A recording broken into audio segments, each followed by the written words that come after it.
وہ مجدد الفسانی کا ہے.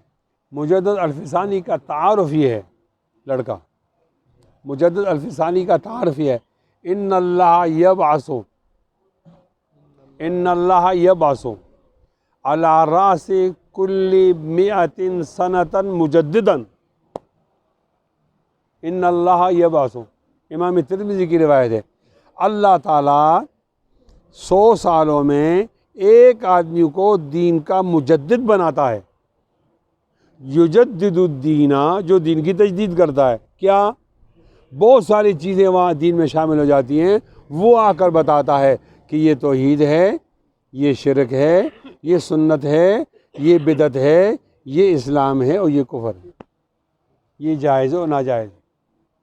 ہر 100 سال میں ایک مجدد آتا ہے، اعلان تو اس کا نہیں ہوتا، لیکن اس کے تجدیدی کاموں سے اندازہ ہوتا ہے کہ یہ مجدد ہے. اب اس 100 سال میں کون مجدد ہے، یہ بات کی بات ہے. لیکن جب نبی علیہ الصلوۃ والسلام کے 1000 سال گزر گئے اور دوسرا 1000 سال شروع ہوا، اب تو 1400 سال گزرے ہیں نا. اس بنیاد پر جب 1000 سال گزرے تو بہت بڑا فتنہ آیا، اس کا نام ہے فتنہ اکبری. اس فتنے کا ڈٹ کر مقابلہ کیا جناب مجدد الفسانی رحمۃ اللہ علیہ نے، تو عوام نے ان کو یہ لقب دیا کہ یہ 100 سال کا مجدد نہیں بھائی، یہ تو 1000 سال کا مجدد.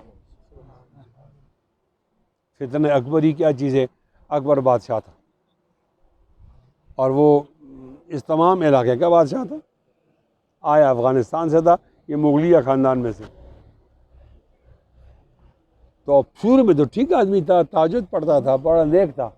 بعد میں چونکہ یہ ہندو زیادہ ہیں نا، تو اس کو خواہش پیدا ہوئی ہوگی کہ ہندو بنے، مستقل حکومت کروں.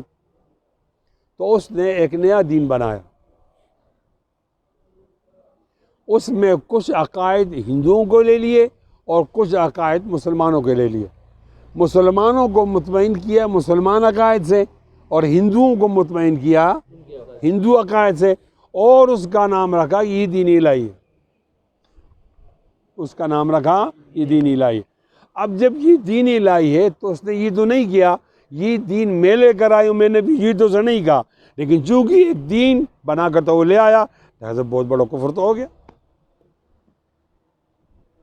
یہ غلطی کی اس نے، گویا اس نے اپنی نبوت کا اعلان کر دیا اور نیا دین لے آیا.